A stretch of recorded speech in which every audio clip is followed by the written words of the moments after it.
4.16 세월호 참사 당일 희생자들에 대한 구조 수색과 구조자를 병원으로 이송하는 데 오랜 시간이 걸리는 등 신속한 조치가 이루어지지 않았던 사실이 다시 한번 확인이 됐습니다.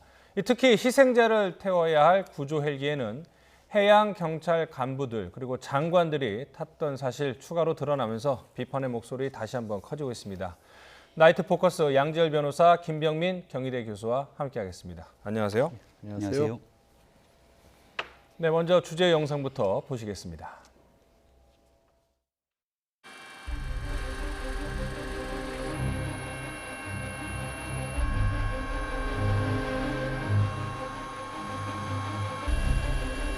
다 그렇게 구명조끼를 학생들은 입었다고 하는데 그렇게 발견하기가 힘듭니까?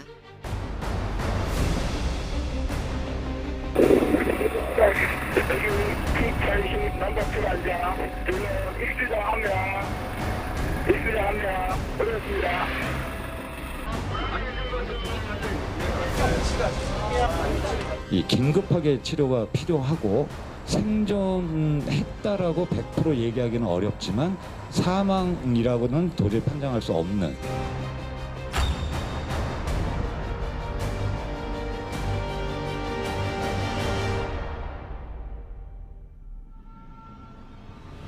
이 배 저 배로 옮겨 태워가며 무려 4시간이 넘도록 시간을 끌다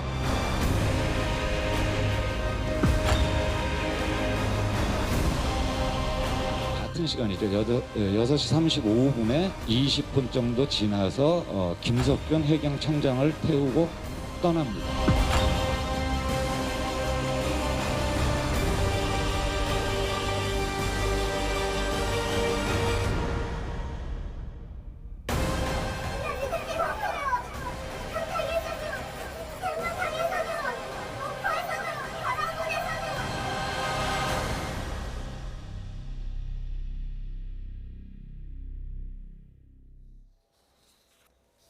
네, 많은 분들이 오늘 조사 내용 발표를 들으시고 분노를 하시고 또 참담함을 느끼셨을 텐데요. 이 사회적 참사 특별조사위원회 특조위가 세월호 참사 조사 내용 일부를 발표를 했습니다. 핵심은 당시 헬기가 익수자, 그러니까 이제 물에 빠진 승객들을 위한 이송이 아닌 해양경찰 간부들 이동에 쓰였다, 이런 내용입니다. 사실 듣고도 조금 믿기 힘든 내용 아닙니까? 어떤 상황인지 몇 번을 거듭해서 봤는데도 불구하고 이게 왜 이렇게 일어나는지 알 수 없는 상황이고, 사실 이게 배가 침몰했지만 바다에 뛰어내렸던 학생들도 많이 있었고, 그 중에 한 학생을 이제 구명정이 구조를 한 다음에 그다음에 배로 옮겨서 해경 헬기가 와서 이 육지로 옮기기로 했던 겁니다. 그리고 옮기기 직전에 원격으로 의사가 진료를 하죠. 그래서 현재 학생의 상태에 대해서 이 심폐소생술을 계속하면서 맥박이 살아있기 때문에 그다음에 즉각 육지로 옮겨라라는 지시까지 했는데, 그래서 헬기로 이 학생을 옮겨싣고 있는 과정에 갑자기 함정에서 마이크로 발표가 나오는 거예요. 그 학생을 바로 배로 옮겨라. 그러면서 그 헬기는 해경청장이 다시 타고 올라갔고, 그 헬기가 처음 한 대만 있었던 게 아니라 최소한 3번 정도는 헬리콥터를 탈 수 있었던 기회가 있었다고 하는데 다 탈 수가 없었고, 결국에는 이 학생은 거의 5시간 가까이 발견 이후 돼서야 이 병원에 옮겨졌고, 사실 그때는 이미 사망한 걸로 된 것이죠. 그래픽을 보시면 오후 5시 24분에 남학생이 발견이 됐고요. 그런데 20분 뒤에 헬기 한 대가 서해청장을 태웠고요. 저녁 7시에는 해경청장을 태웠습니다. 결국 7시 15분에 사망 추정이 됐고요. 밤 10시 5분 남학생이 병원에 도착을 했으니까 발견된 뒤에 한 5시간이 지나서 병원에 도착을 했으니 당시에 구조 상황이 얼마나 허술했고 믿기 힘든 정도인지 이렇게 이해하기 힘든 상황이 벌어졌는데요. 더 놀라운 것은 서해청장, 해경청장, 그러니까 해양경찰청 간부들, 최고의 간부들이 탔고, 또 조금 전에 나온 다른 언론사 보도를 보니까 또 장관, 해수부 장관도 태우고 이래서 높은 분들 이동을 위해서 헬기가 쓰인 것으로 지금 확인이 된 거네요. 네, 현장의 상황들을 조금 면밀히 지켜볼 필요가 있는 것 같습니다. 네. 발견이 5시 24분에 됐고, 네. 이를 통해서 긴급하게 만약 이송되면 헬기로 한 20분 정도면 그렇죠. 이송이 가능하다. 네. 그렇다면 구조의 골든타임을 지킬 수 있지 않았겠느냐라는 얘기가 충분히 제기될 수 있는 것이고요. 네. 일부에 있는 현장 의료진의 얘기에 따르면 생존 가능성은 희박했다라고 하는 증언들이 나옵니다. 네. 하지만 사망이라고 단정하기는 또 어렵다라고 하는 그렇죠. 것이 이번 발표의 내용이고요. 네.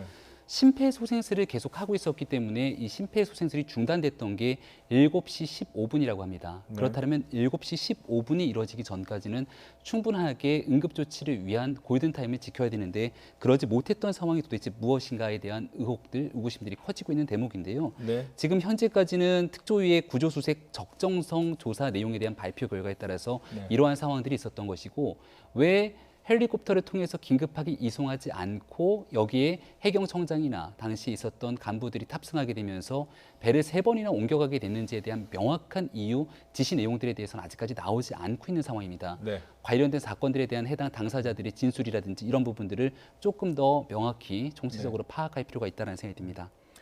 자, 응급 헬기가 현장에 왔는데 갑자기 배로 옮기는 것으로 바뀌었고 시간을 지체하다가 결국 구조자는 안타깝게 숨을 거뒀는데요. 이 특조위 조사 결과 그리고 당시 상황을 어떻게 보고 있는지 들어보도록 하겠습니다. 5시 54분에 현장 의사는 여기서 현장 의사는 육지에 있는 응급센터의 의사입니다. 이 화면상으로 지시를 하는 장면이 있습니다. CPR을 지속하고 병원으로 이송해라. 이런 지시를 하게 됩니다.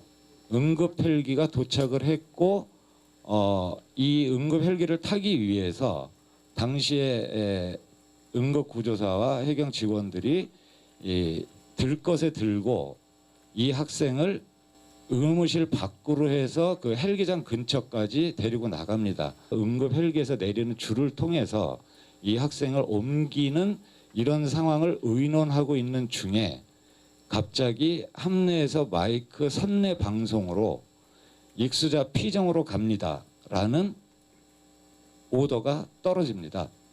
사실은 상당히 긴급하게 치료가 필요하고 생존했다라고 100% 얘기하기는 어렵지만 사망이라고는 도저히 판정할 수 없는 6시 35분에 해경의 또 B517기가 내립니다. 삼천 구함에 내려서 약 20분 정도 지나서 김석균 해경청장을 태우고 떠납니다. 자, 그러니까 헬기를 탔다면 20분 만에 병원에 도착할 수 있었는데 4시간 40분이 걸렸다. 이런 내용인데요. 이거에 대한 책임을 다시 물을 수가 있을까요? 지금 일단 특조위에서는 그 당시에 이 학생이 왜 그 헬기를 타지 못하고 배로 옮겨졌는지에 관해서 추가 조사를 해보고 법적 조치가 필요한 부분이 있다라면 수사 의뢰까지 하겠다고 했습니다. 사실 세월호 구조와 관련돼서 처벌된 사람은 기억하시겠지만 123 경정밖에는 없는 그런 상황 아니겠습니까? 근데 이걸 뭐 누구를 형사처벌하고 안 하고를 떠나서 당시에 이 상황이 헬리콥터라든가 비행기 그 구조가 적극적으로 필요한 상황이었죠. 왜냐하면 침몰을 한 배는 그렇다고 실지라도 이 학생의 경우처럼 바다에 떠 있는 학생들 같은 경우 수색을 하거나 구조에 헬리콥터가 굉장히 필요한 상황이었고 오늘 특조위의 발표 내용을 또 보게 되면 그때 기록상으로는 헬리콥터나 비행기들이 동원된 것으로 기록된 부분이 있었는데 영상 어느 것을 봐도 실제로 헬리콥터들이 구조작업에 나선 것들을 본 적이 없다라는 거고 이 얘기는 사실 처음 나온 얘기는 아닙니다. 이게 아주대 이국종 교수가 본인의 닥터 헬기를 타고 올라갔었을 때도 아니 목포나 이쪽에서 팽목항 쪽에 헬리콥터들이 다 올라가지 않고 다 착륙한 채로 그대로 대기하고만 있었다는 증언과 자료화면도 있었지 않습니까? 사실 그런 일이 벌어졌었던 거고 그나마 헬리콥터들이 몇 개 떴기는 떴었고 이 헬리에 학생을 태울 수 있었을 때도 한 3대 정도는 사실 태울 기회가 있었는데 그것도 구조작업에 쓰인 게 아니라 말씀하신 것처럼 해경청장이나 장관을 실어 나르는 데 썼다. 그리고 당시 학생 같은 경우는 현장의 육지의 의사가 분명히 이송 가능성이 있으니까 확인을 해야 된다라고 지시를 했는데도 불구하고 저 다른 배로 옮겼는데 그 다른 배는 사실 이미 이 시신을 옮기기 시작했던 배였기 때문에 해경 측에서 임의로 사망자로 간주를 하고 바로 그냥 넘겼다라고밖에 지금 볼 수가 없는 거거든요. 그러니까 당시에 이제 맥박이 좀 뛰고 있었다고 그래요. 그러니까 의학적으로 사망 선고가 내려지지 않은 상태인데 시신을 이송하는 배로 옮겨 실었고요. 그다음에 그 해경청장 등이 탄 헬기에는 4명에서 5명의 탑승 인원이 있었는데 만약에 청장을 데리고 가야 한다면은 그 학생을 실어서 갈 수도 있었을 텐데 여러 가지 그 현장에 있는 그 요원들도 뭐 노력은 했습니다만은 결국 그 윗사람의 지시라는 이유 하나만으로 제대로 응급 조치를 못한 그런 측면이 있군요. 그 안에서 어떤 의사결정이 이루어졌는지를 좀 명백하게 우리가 살펴볼 필요가 있는 것 같습니다. 지금 처음 발견된 시간이 5시 24분이라고 얘기를 하고 있고요. 네. 모두가 잘 알고 있는 것처럼 2014년도 4월 16일 오전 9시가 조금 넘은 시간부터 이 관련된 일들이 벌어졌던 참사가 일어났기 때문에 꽤 오랜 시간 바다에 있었다라면 저체온증으로 굉장히 심각한 상황이었을 겁니다. 지금 얘기가 나오고 있는 건 5시 59분에 원격 의료를 통해서 산소 포화도가 69%다.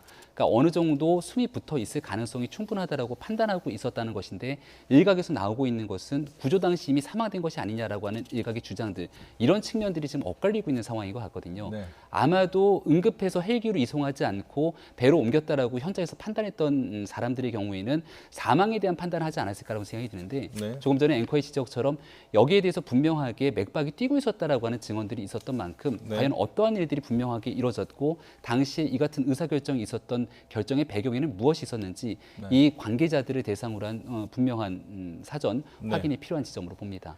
일단 특조위가 일부 조사 내용을 발표를 한 거고 앞으로 계속 조사를 이어가면서 자료를 취합해서 추가 발표가 있을 텐데요.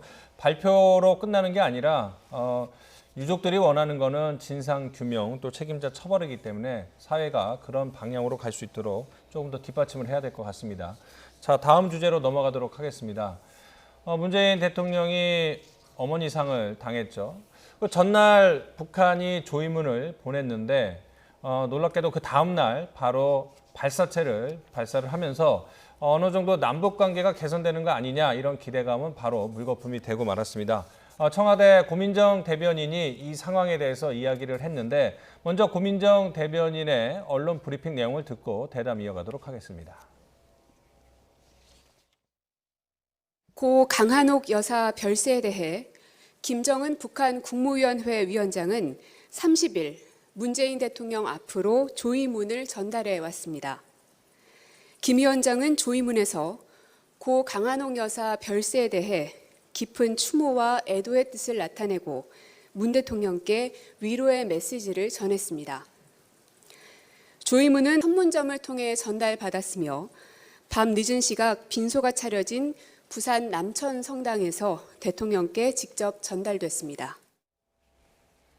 결국 북한은 메시지를 확실히 준 것 같습니다. 도리는 도리고 그 남북 관계는 남북 관계다. 뭐 이렇게 아예 분리를 시킨 것 같아요. 그렇게밖에는 볼 수 없는 상황이죠. 사실 청와대에서는 굳이 북한에 부고를 보내진 않았다고 합니다. 네. 공식적으로 북한에 이제 강한옥 여사의 별세 소식을 알리지 않았는데도 불구하고 김정은 국무위원장 명의로 판문점을 통해서 조의문이 왔다는 것은 김정은 위원장이 인간적인 도리는 하겠다라고 하면서도 사실 이제 장례를 치렀다고는 하지만 오늘까지 공식적으로 우리 3일장을 치르지 그렇죠. 않습니까? 네. 그러면 오늘까지가 장례 날짜인 겁니다. 그런데도 불구하고 오후에 또 이 발사체 아마 지금 몇 번 실험에도 실패를 했다고는 그 대규모 방사선체 방사포로 지금 추정을 하고 있지 않습니까? 이건 추가적으로 이제 조사가 있어야겠지만 그러면 결국 인간적인 조를 다하는 부분하고 현재 남북 관계가 경색되어 있는 부분 특히 북한이 이제 미국과의 중요한 협상을 연말까지 시한을 두고 있는 상황이지 않습니까? 그 가운데 뭐 팽팽한 기싸움을 벌이고 있다라고 보는 게 중론이기 때문에 그런 일련의 과정들을 중단할 수는 없다라는 것까지도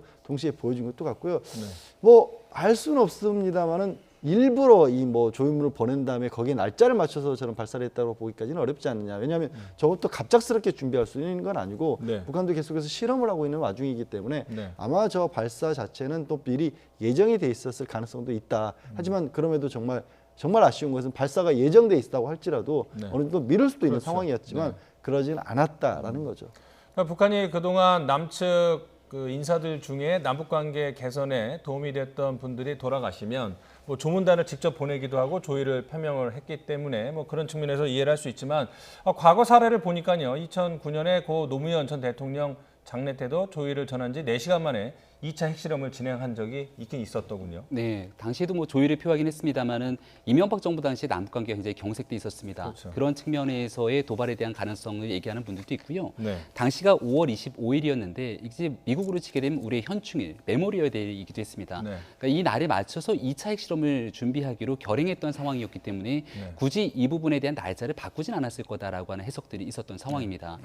하지만 2009년도 같은 경우에는 그해 8월 달에는 김대중 전 대통령의 서거가 있었고요. 네. 김대중 전 대통령은 과거 김정일 위원장과 굉장히 좋은 관계들을 유지했던 바가 있었기 때문에 네. 이명박 정부 시절에 남북 관계가 경색돼 있었던 상황이라 하더라도 조문단을 파견하기도 했던 최고의 예우를 다쳤던 그런 전례들이 있습니다. 네. 그러니까 지금의 상황은 앞서 양절 변호사님이 정확한 지적을 해주신 것 같은데 네. 어느 정도 취할 수 있는 최소한의 도리 정도만 한 것 같습니다. 네. 오늘 오전에 이제 장례 미사가 네. 다 마치면서 네. 사실상 어느 정도에 대한 장례 일정들이 정리가 됐다 이렇게 볼 수가 있는데 네. 오후에 대한민국의 NSC가 이루어지고 있는 상황을 꼭 맞췄다라고 보기는 어렵습니다만은 그렇죠. 네. 여기에 대해서 어저께 이미 북한으로부터 조의문을 받게 됐으면 이걸 바탕으로 남북 관계가 좀 풀리는 것 아니냐라고 하는 메시지가 나올 법도 합니다. 그렇죠. 하지만 그런 가능성을 사전에 다 차단시킬 수 있을 정도의 이 방사포로 추정되고 있는 발사체를 발사했기 때문에 결국 지금 현재 완전히 경색돼 있는 남북 관계의 모습을 그대로 보여주는 상황이 아닌가 싶습니다. 네. 지금 상황으로 봐서는 남북관계 개선을 위해서는 매우 큰 노력이 필요할 것 같습니다. 자, 문재인 대통령 장례 미사를 마치고 바로 휴식 없이 청와대로 돌아와서 업무에 복귀를 했습니다. 그리고서는 이 북한 미사일 발사체와 관련해서 또 정리를 하기 때문에 정신없이 숨가쁜 하루를 보냈을 것 같은데, 자, 저희가 그 장례 미사와 관련해서 여러 가지 상황을 취재를 하다 보니까 그 홍문종 대표인가요? 네, 우리 공화당. 네, 우리 공화당 홍문종 대표가 조문을 와서 박근혜 전 대통령에 대한 이야기를 했다고 그러더군요. 그렇습니다. 사실 뭐 아시겠지만 문재인 대통령 이번 장례를 가족장으로서 최소 단위로 꾸리고 싶어 하셨고 그렇게도 했었습니다. 그래서 최측근들도 사실 만나주지는 않았었지만 야당 대표들의 경우에는 또 이 정치적 예우 그렇죠. 측면에서 만나줬었거든요. 네. 거기에 우리 공화당 이제 홍문종 공동대표입니다. 공동대표가 만난 자리에서 박근혜 전 대통령 얘기를 꺼냈다라는 거죠. 그러면서 지금 몸이 좀 많이 아프기 때문에 배를 해달라고 했고 이제 홍 대표에 따르면 문재인 대통령이 병원에서 치료도 받을 수 있도록 했고 또 이제 앉는 것이 불편하기 때문에 책상도 사용할 수 있도록 해드렸다라는 얘기를 했더니 거기에 추가적으로 이제 사면이라는 걸 직접적으로 얘기하지는 않았지만 거기서 모르겠지만 이제 그 얘기하고 더 잘 배려를 하달라고 하니까 문 대통령이 웃으셨다라고까지 홍문종 대표가 이제 기자들을 향해서 얘기를 했어요. 근데 굉장히 사실은 뭐 잘못됐다라고 말할 수밖에 없지 않을까. 저 자리가 어머님을 여인 자리에 이 상주로서 있는 자리인 겁니다. 네. 그러니까 정치적인 이유로서 특별히 야당 대표가 문상을 오는 것까지 막지는 않았다는 것도 예우를 갖춘 거거든요. 네. 그럼 그렇게 특별히 허락된 자리에 가서 어떻게 보면은 해서는 안 될 얘기를 했다고밖에 볼 수 없고 저는 나와서 기자회견을 하실 모습을 보고 저건 문상을 가신 게 아니라 네. 우리 공화당의 자신이나 아니면 박 전 대통령을 지지하는 사람들에게 나는 이런 기회를 빌어서도 박 전 대통령 얘기를 했다라는 거를 오히려 자기 어떤 정치적인 얘기를 한 게 아닌가라고까지 생각이 들 정도입니다. 김 교수님 어떻게 보셨어요? 네, 뭐 마찬가지 상황이고요. 일단은 처음에는 가족장으로 조문을 받지 않겠다고 했습니다만 네. 야당 대표를 중심으로 야당의 지도부가 조문을 오겠다라고 얘기했을 때 이를 대통령은 거절할 수가 없었을 그렇죠. 겁니다. 네. 그렇다면 자유한국당의 황교안 대표라든지 나경원 원내대표가 찾아가는 과정 속에서 네. 과거에 있었던 부모님을 여였던 똑같은 감정들을 바탕으로 이렇게 문재인 대통령을 위로하고 오는 것이 사실 대한민국의 기본적인 이 정치인들을 대하게 되는 도리가 아닐까라는 네. 생각이 드는데요. 네. 이날만큼은 적어도 정치적인 메시지를 좀 거두는 것이 어땠을까. 한국당 같은 경우도 특히 과거에 있었던 문재인 대통령을 향한 비판적인 동영상을 일단은 조문에 앞서서 일단은 황교안 대표 중심으로 내렸다라고 하는 메시지가 전달되기도 하거든요. 네. 적어도 장례가 치러지고 있는 3일 동안은 정치적 메시지는 잠시 내려놓고 네. 같이 함께 이 슬픔을 추모하고 또 위로하고 네. 그런 과정들을 다 거치고 난 뒤에도 정치적 메시지를 전달할 수 있는 기회는 충분하기 때문에 그런 측면에서 여러 아쉬움들이 좀 남지 않는가 생각이 듭니다. 바른미래당은 진상을 부렸다 이렇게 비난을 했군요. 자, 그런데 자유한국당의 민경욱 의원도 SNS에 글을 올렸다가 비난을 받고 있죠. 그러니까 이 글의 취지도 정말 이해할 수가 없는 상황입니다. 그 글에 어떤 내용이냐면 왜 출세한 아들이라는 표현을 씁니다. 대통령에 대해 출세한 아들이 왜 그 부산의 외진 곳에 혼자 두셨느냐, 네. 모시고 살 수 있지 않았느냐, 거기에 뒤에 법적으로 문제가 있었을까라는 얘기를 붙인 거예요. 네. 뭐 현직 대통령이 어머니를 모시고 살 수 없을 만한 법적인 문제라는 게 뭐가 있을까요? 이건 상식적으로 도저히 맞지 않은 그런 상황이고 또 이 간혹 여사의 말년을 증언하는 분들은 그러니까 문재인 대통령이 가까이라도 모시고 싶어 했지만 지금 평생을 살아오신 곳이고 또 워낙 신앙심이 깊으셔서 다니던 성당이라든가 아는 분들이 다 거기 있기 때문에 나는 옮길 수가 없었다. 그러면서도 또 혹시라도 오해를 살까 봐 그러니까 사람들 눈 피해서 새벽 기도만을 다닐 정도로 조용하게 말년을 보내셨다는 분인데 네. 그런 분의 마지막 자리에 두고 어머니를 모시고 살지 못한 게 법적으로 문제가 있었지 않았느냐라는 식의 얘기를 하시면 아까 마찬가지입니다. 홍문정 의원도 마찬가지지만 정치적 공격을 저것이 정치적 공격인지도 잘 모르겠지만 네. 정치적 공격이라 할지라도 해야 될 날이 있고 자리가 있는 거 아니겠습니까? 그런데 저런 얘기를 왜 자유한국당이 더군다나 한때 또 청와대에서 직접 다른 대통령을 모시기도 했던 분이 저런 걸 썼다는 게 네. 도저히 이해할 수 없는 상황입니다. 근데 말씀하신 것처럼 저 글을 왜 올렸는지 그 목적이 잘 이해가 안 되는 상황이거든요. 네, 아마도 뭐 이 메시지에 대한 맥락적 의미를 보면 문재인 대통령의 효도에 관련된 내용들을 조금 애들로 비판하기 위해서가 아닐까라는 생각을 추정해 볼 수는 있겠습니다만은 일단은 앞서서 모든 이야기들이 계속 진행되고 있는 것처럼 최소한 애도하는 기간 속에서 이렇게 추정될 수 있을 정도의 내용이라도 올리지 않는 것들이 오히려 온당하지 않는가. 오히려 이런 기간 동안에는 만약 메시지를 내놓더라도 네. 최대한 대통령 그리고 어떤 정치인이든지 간에 이 상해당한 상태 속에서 위로와 애도의 표현들을 다 담는 것들이 일단은 온당한 표현이라고 생각합니다. 네. 자, 다음은 조국 전 장관의 동생 이야기로 넘어가도록 하겠습니다. 검찰이 두 번째 영장을 청구를 했고요. 두 번째 영장 실질 심사가 열렸는데 처음에는 출석을 하지 않았습니다. 그런데 두 번째에서는 출석을 해서 이제 언론의 모습을 다시 드러냈는데 상황 한번 보시고 돌아오겠습니다. 채용 비리 공범 도피 지시했던 부분은 인정하십니까? 새롭게 추가된 혐의 인정하십니까? 오늘 어떤 부분 집중적으로 소명하실 건지 한 말씀만 부탁드리겠습니다. 검찰은 건강 이상 없다는 입장이신데 어떻게 소명하실 겁니까?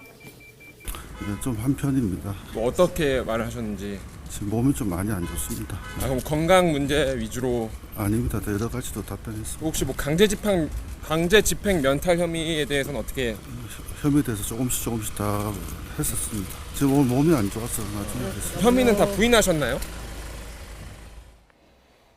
나올 때 이제 여러 가지 답변을 했는데 몸이 안 좋다는 말을 많이 강조를 했고요. 실제로도 이제 목에 깁스를 하고 휠체어를 탔는데 허리 부분이 안 좋아서 이제 척추가 안 좋아서 허리 수술을 해야 되는 상황이라고 그러죠. 조국 전 장관 동생은.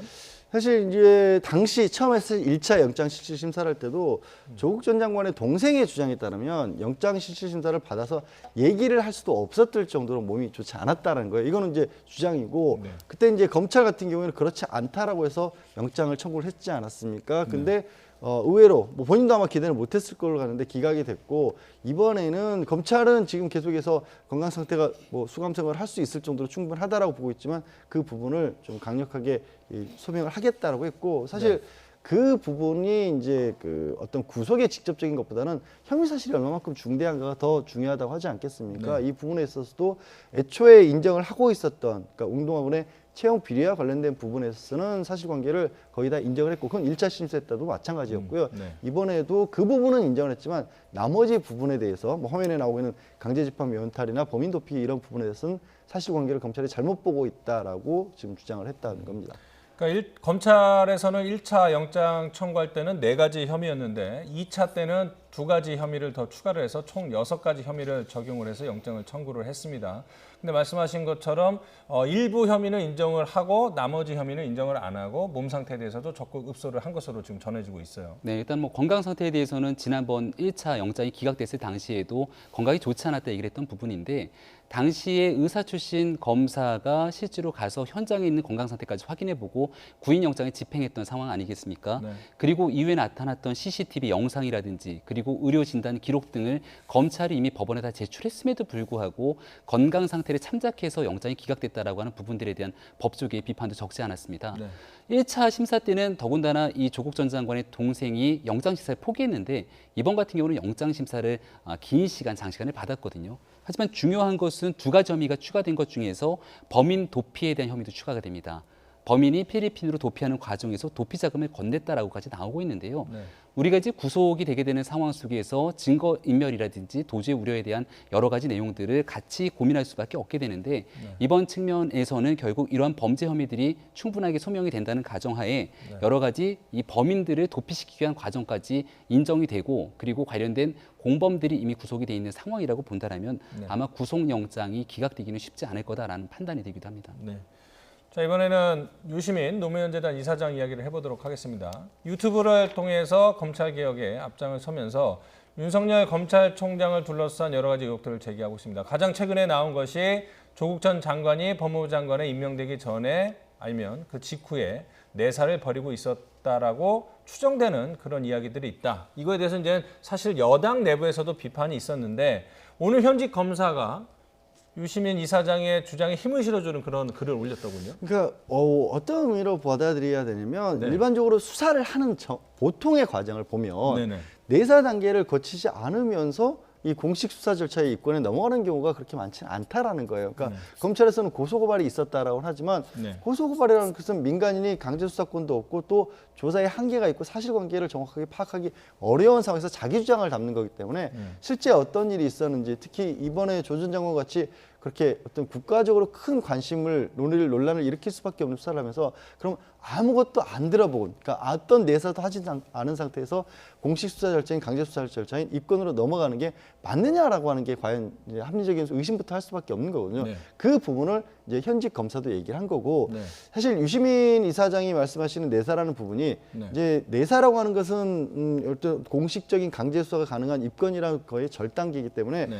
정확한 형식이라고 있는 것은 없습니다. 하지만 검찰 내부에서는 또 그걸 형식을 갖춰서 하고 있기도 하거든요. 그러니까 내사와 관련된 문건이 만들어지기도 그렇죠. 하고 그러니까 유시민 이사장이 말하는 부분이 우리가 통합적으로 일반인의 관점에서의 제가 좀 전에 말씀드린 강제수사 전 단계에서 큰 틀의 내사라고 봐야 될지 아니면 검찰 내부의 공식적인 어떤 단계를 삼고 있는 내사라고 봐야 될까지는 명확하게 구별이 안 가지만 지금 현재 검사 같은 경우는 어찌됐든 어떤 것이 됐든지 간에 이 내사가 있지 않고서라면 이렇게까지 수사가 어려웠을 것이다. 그러니까 저는 이 상황을 좀 의학적으로 비교를 한다면 우리가 몸이 정말 어떤 환자에게 우리 검찰을 흔히 칼에 비유라고 수술을라도 비교를 하는데 뭔가 이 사람이 좋지 않은 부분이 있다고 본다면 먼저 촉진을 하기도 하고 뭐 청진기를 대기도 하고 뭐 CT나 MRI 같은 것도 촬영해봐서 아 도저히 안 되겠다 싶으면 뭐 개복을 한다는 수술에 들어가는 거 아니겠습니까? 근데 여기 거의 20곳이 넘는 압수수색을 전격적으로 실시했는데 그럼 그 전 단계 촉진이나 아니면 기본적인 촬영도 안 해보고 바로 그럼 뭐 어떻게 개복 수술을 했겠느냐 이런 합리적인 의심이 할 수 있는 거겠죠.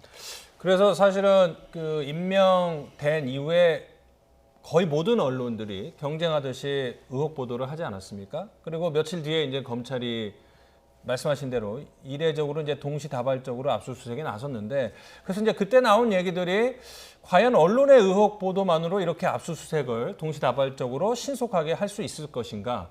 그래서 미리 어느 정도 첩보나 수사를 하고 있었던 거 아니냐 이런 것들이 이제 언론이나 법 쪽에서 나왔었는데 그래서 현직 검사가 지적한 것도 표적 내사나 아니면은 사찰을 한 거 아니냐 뭐 이런 의혹 제기를 한 것 같거든요. 네, 이런 얘기의 본질이 들어가게 되면 유시민 이사장이 일단은 한 인사와 윤석열 총장이 대화를 나눴다라고 하는 시점에 대한 명확한 구분이 필요한데 이 시점을 8월 9일 대통령이 조국 법무부 장관을 지명하게 됐던 그 시점부터 8월 27일 압수수색이 들어갔던 그 기간의 어느 중간쯤이다라고 얘기를 합니다.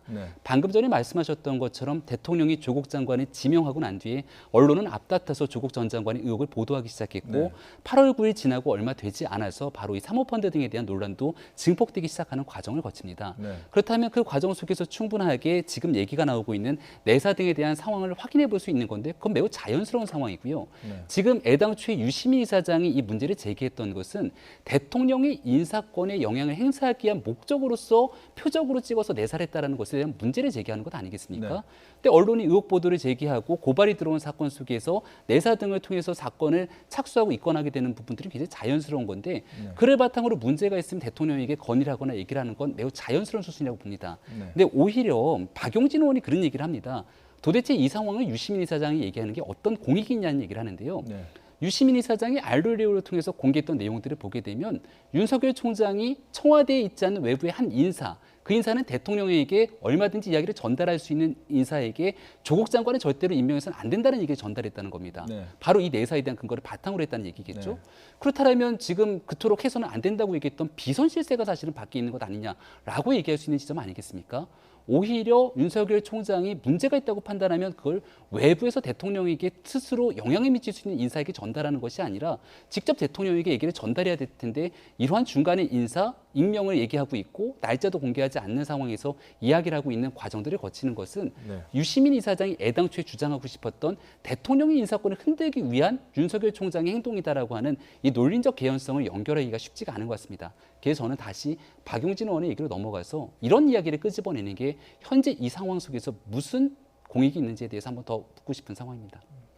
아마 근데 공익이 있는지 없는지 뭐 그런 부분도 시간이 흘러야겠지만 아마 유시민 이사장이나 조국 전 장관을 지지했던 분들은 계속해서 이야기하는 것이 윤석열 검찰총장이 어떤 의도가 있던 것 아니냐 뭐 이렇게 계속 의구심을 제기하는 거 아니겠습니까? 그러니까 그 얘기에 아까 제가 처음에 강제 수사로 들어간 것을 20곳에 넘는 압수수색부터 들어갔고 형사부의 일반적인 고소 고발 사건으로 배당이 된 것처럼 보도가 됐다가 갑작스럽게 특수부로 전환이 됐었거든요. 그러니까 특수부로 전환이 되면서 압수수색 영장 역시도 발부를 받기 위해서는 서명 자료가 있어야 되기 때문에 일반적인 사건의 어떤 보안성을 유지한다는 측면에서 일반적인 내사와 다르게 기록 같은 것을 남기지 않은 상태에서의 내사가 있었을 수도 있다라는 거죠. 그러면 그렇게까지 했었을 때 유시민 이사장이 지적하는 부분은 그 처음에 윤석열 검찰총장이 뭔가 본인이 생각하기에 뭐 좀 문제가 있다라고 그리고 실제로 충정의 표현에서 수사를 착수를 했을 수도 있다라는 겁니다. 그런데 막상 들여다봤었을 때 그만큼의 어떤 문제가 없다라는 것이 중간 과정에서 밝혀졌다고 한다면 그 이후에는 무리한 수사를 진행하지 않았어야 되는데 지금의 수사의 정도라든가 어떻게 보면은 투여된 인원이라든가 하는 것들이 좀 무리스러운 부분이 있지 않느냐. 오늘 이제 이 유시민 이사장의 내사설에 대해서 조금 뭐 뒷받침을 해줬다고 보도가 되고 있는 현직 검사가 지적하고 있는 것도 그런 부분입니다. 석 달 가까이 이 정도의 인원이 검찰의 수사가 투입이 돼서 사실 결과물로 본다라면 비록 부인인 정경식 교수가 구속이 됐다고 하지만 여전히 강하게 다투고 있는 부분이고 무엇보다 조국 전 장관 본인에 대한 만큼은 특별한 게 나온 것이 아직도 없지 않습니까? 이런 상황은 정상적인 수사 상황은 아니라고 볼 수도 있다는 거죠. 그래서 유시민 이사장도 강조하는 것이 최종적인 사법 절차에 따라서 결과가 어떻게 될지는 알 수가 없지만 중간에 이 단계만큼은 분명히 검찰이 무리한 수사를 하고 있는 게 아니냐는 그 문제점을 지적을 하는 거죠. 검사는 수사로 얘기를 한다고 했으니까 조금 더 한번 수사 상황을 지켜보면서 무리한 수사였는지 한번 판단해 보도록 하겠습니다. 자, 이번에는 그 자유한국당 이야기로 넘어가도록 하겠습니다. 말 그대로 우여곡절 끝에 내년 총선을 앞두고 인재 영입을 1차 했고 발표를 했습니다. 어떻게 보세요? 그 면면에 대해서는? 일단은 1차 인재 영입을 했는데 애당초에 거론됐던 인사들이 좀 빠지기도 했고요. 특히나 뭐 박찬주 전 대장 사건으로 여러 가지 우여곡절들이 있었던 것 같습니다. 자유한국당 입장에서는 인재 영입을 한 차례에서 끝내는 것이 아니라 아마 여러 차례 인재 영입을 하려고 하는 것 같고요. 인재 영입의 핵심이라는 것은 결국 내년 총선과 직결이 돼 있습니다. 그러니까 말 그대로 인재를 영입한다는 것은 총선에서 어떠한 과정들을 거쳐서 역할할 수 있도록 도움을 줘야 되는데 지금은 인재를 영입하는 과정을 거친 다음에 내년 총선의 공천을 보장한다 등에 대한 확실한 역할에 대한 의미 부여를 하기는 좀 어려운 상황인 것 같습니다. 지금 보이는 몇 명 같은 경우는 자유한국당의 칼라나 색채에 굉장히 좀 부합하지 않는가라는 생각이 드는 인사들이 굉장히 많습니다. 특히나 윤창현 서울시립대 교수 같은 경우는 한국당이 얼마 전에 경제정책을 발표한 민부론에 대한 총괄적인 그런 역할들을 하기도 했고요. 정범진 경희대 교수 같은 경우는 원자력 문제에 관해서 문재인 정부의 탈원전 정책에 대해서 굉장히 강한 비판의 목소리를 내기도 했습니다. 김용화 순천향대 교수 같은 경우는 박근혜 정부에서 이 복지 관련된 업무들을 수행했기 때문에 이 새로운 황교안 당대표가 추진하고 있는 과정에 내년 총선에서의 복지 정책에 대한 역할들을 할 수 있을 거다 이런 판단을 가지고 있는 것 같은데 그만큼 자유한국당의 기본적인 외연 확장보다는 현재의 칼라에 맞춰서 전문가 집단에 대한 폭을 좀 넓혔다라고 하는 정도의 의미가 있지 않는가 싶고요. 우리가 흔히 인재 영입하면 깜짝 인재 영입을 통해서 국민에게 감동을 주고 중도로서의 외연 확장을 꾀야 된다는 얘기들이 많이 나오는데 그러한 측면에서의 인재 영입은 아마도 연말에서 연초가 되게 되는 상황, 공천과 직결되는 과정에서 자유한국당도 마찬가지고 민주당도 그 정도 시기에 함께 이루어지지 않을까라는 생각이 듭니다. 그러니까 소위 깜짝 인사, 깜짝 발탁은 없었지만 아직 총선이 좀 남아 있기 때문에 극적 효과를 위해서는 지금보다는 좀 나중에 발표할 가능성이 크다. 뭐 이렇게 말씀하신 것 같은데 아마 뭐 더불어민주당도 그렇고 계속 설득 작업 여러 분야에서 하는 것 같습니다. 그런데 오늘 8명이 발표되긴 했지만 박찬주 전 대장의 그 영입 논란으로 좀 퇴색은 된 것 같아요. 그렇죠. 그러니까 사실 박찬주 전 대장이 영입 1호로까지 거론이 돼 있었고 화제를 많이 모았던 인물 아니겠습니까? 네. 다만 그런데 하필이면 이제 공관결 갑질 논란이 있었다는 부분이 이 네. 2030 세대에게는 이런 부분이 치명적으로 작용할 수가 있다라는 당내 반발도 좀 있었던 걸로 알려졌기 때문에 그 부분에서 최종적인 의사결정 과정에서는 언론을 통해서 알려지기로는 최고위원들이 반대를 했다, 반발했다. 그래서 마지막에 빠졌다라고 얘기를 하고 있고 다만 이제 황교안 지금 대표 같은 경우는 빠진 게 아니다라는 식으로 또 말씀을 하고 있고 반발이 없었다는 식으로 얘기를 하고 계시긴 합니다만 어쨌든 이게 뭐 앞으로도 영입이 계속해서 지속이 된다고 하지만 첫 번째 영입식이라고 하는 상징적인 의미가 있죠. 그리고 지금 현재 시점 자체가 자유한국당이 그동안에 어떻게 보면은 지지율이라든가 아니면 정치적 상황에서 그 문재인 정권에서 조국 전 장관 일을 거치면서 상당히 어려움을 겪고 있는 반사이익을 누릴 수 있는 그런 절호의 시점이기도 하거든요. 그렇게 본다고 한다면 화제를 모을 수 있을 만한 영입이 좀 시도할 필요도 있었던 그런 상황이고 실제로 바깥에서는 그동안에 뭐 유명 연예인이라든가 스포츠스타라든가 이름들은 거론이 되었었는데 오히려 그분들은 내가 왜 거론되는지 모르겠다는 식으로 하면서 좀 김들이 빠졌었고 거기서 그나마 조금 야심찬 인물로 거론됐던 인물이 막상 또 빠지는 일이 있었기 때문에 사실 자유한국당의 새 영입 이번 과정은 첫 번째 누릴 수 있는 효과들은 못 거둔 게 아닌가 하는 생각도 듭니다.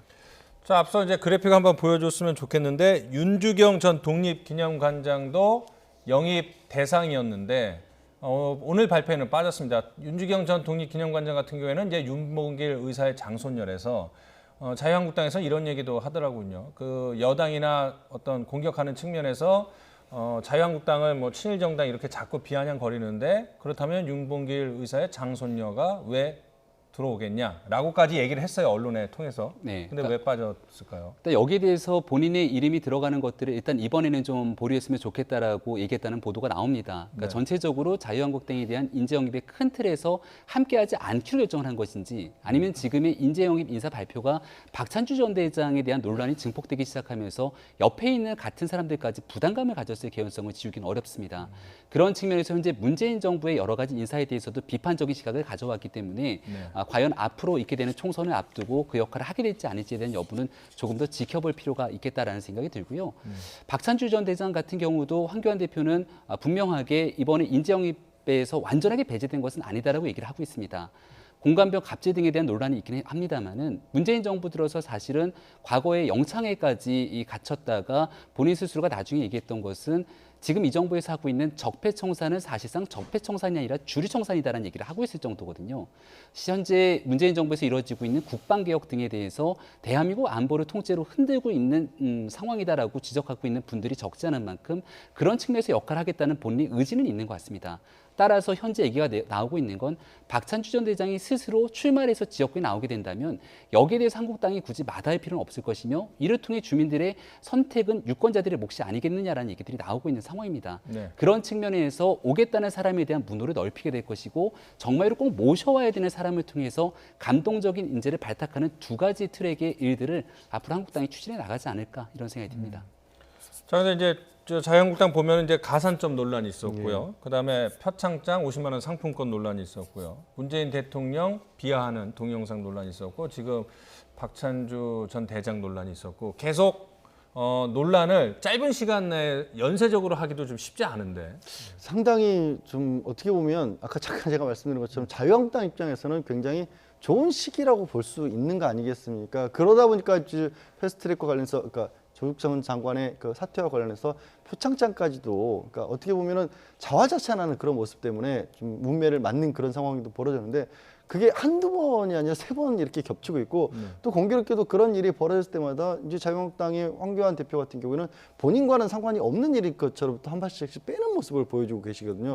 그러다 보니까 이게 자유한국당이 정확하게 이 시점을 살리기보다는 오히려 순간 정말 정치라는 게 어제 오늘이 확실히 다르다고 하더니 이 어제의 기쁨에 취한 나머지 오늘을 그리고 미래를 못 끌어나가고 있는 게 아니냐. 황교안 당대표의 리더십에 관해서 다시 한번 얘기가 나오고 있는 상황이지 않습니까? 그러니까 그동안에 사실 사실 황교안 당대표의 과연 이 내년 총선을까지 이끌 수 있느냐에 관해서 여러 가지 얘기가 나오던 시점에 조국 장관 사태가 좀 나오면서 그 부분이 쑥 들어갔었거든요. 그러면 그 넘어간 이후에 황교안 당대표를 비롯해서 자유한국당이 지금 대표를 하고 있는 지도부가 그거를 앞으로 총선까지 이어나가는 모습을 보여준다면 자유한국당을 지지하는 분들 입장에서는 굉장히 좋은 호기를 살리는 건데 연달아 이게 어떻게 보면 좋지 않은 일들이 스스로 만들어내시면서 그거를 깎아내리고 있는 그런 상황으로 오히려 전환이 되고 있는 거죠.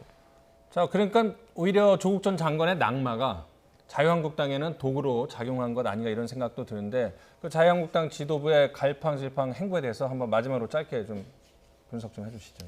총선을 앞두고 있는 상황이기 때문에 여기에 대해서 굉장히 국민들의 눈높이에 맞춰서 한 걸음씩 다가가는 일이 굉장히 중요합니다.